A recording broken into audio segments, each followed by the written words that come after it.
Hey, Sean here. I'm a team and leadership performance coach and the author of the book One Drop of Poison: How One Bad Leader Can Slowly Kill Your Company. In this series of videos, I'm going to introduce you to the toxic leader archetypes. If you spot yourself in any of these archetypes, don't worry about it. Some very well-intentioned leaders get this wrong. We're all doing the best we can with what we know. This video is about the micromanager. Here we go.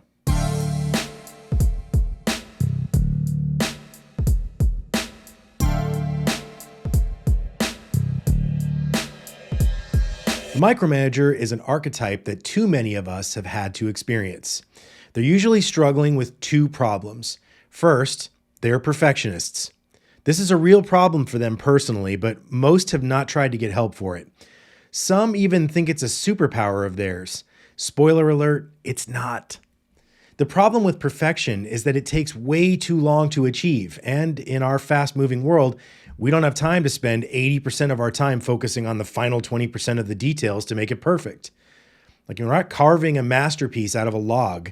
We're putting together a deck to present to people who will likely be multitasking and barely paying attention. So no one is going to notice that one of your bullets doesn't end in a period. This isn't an argument for mediocrity, but perfectionists often have a very messed up calibration of what good enough looks like. Perfectionists even beat themselves up for not meeting their own unrealistic goals. This leads to procrastination because in their minds, it's better to avoid starting something at all than to start it and never reach the mark. This can lead to imposter syndrome, where they believe they don't belong with their peers. These issues run deep and can even stem from childhood experience.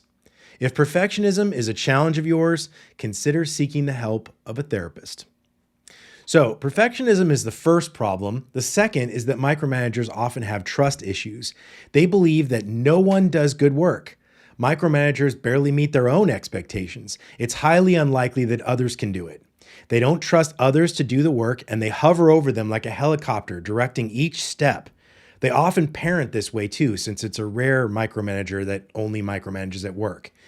Working for a micromanager feels very disempowering. Like, you feel like a set of hands for their brain. Your work is never good enough, and even when you think you've perfectly met their criteria, they will find a way to move the finish line. Not only is this dispiriting, it also makes it very difficult to grow under a micromanager. They will nitpick every little detail, so you'll quickly lose interest in the feedback that they have that would have really helped you improve. In other words, as mentors, micromanagers are very bad at picking their battles. Expert level employees will not stay on teams run by micromanagers. They don't have the time for the perfectionism, and they constantly feel like their expertise is being questioned. Since these high performers often have the most opportunity to go elsewhere, they usually do. This is especially true during review time, because micromanager leaders are never happy and they're terrible picking their battles, so expect your review to be filled with nitpicky little things that now probably impact your raise and promotability at the company. Joy. The worst situation to be in is having a micromanager as a leader inside of a company that rewards that perfection. These companies will promote and hire micromanagers because they're overly fixated on the outputs of the teams rather than the fact that most of the people on them want to work somewhere else. I'll say this over and over. Great results from teams and high morale and engagement are not a zero-sum game. In fact, teams with high morale and engagement will outperform teams that are being commanded into perfection. If your company's culture is trading perfection for happiness, you are part of the reason these toxic behaviors are slowly killing your company. For more information about the micromanager archetype, what to do if you are one or work for one, as well as information about the other 9 archetypes and a whole bunch of other tips for good leadership skills, see my book, One Drop of Poison: How One Bad Leader Can Slowly Kill Your Company.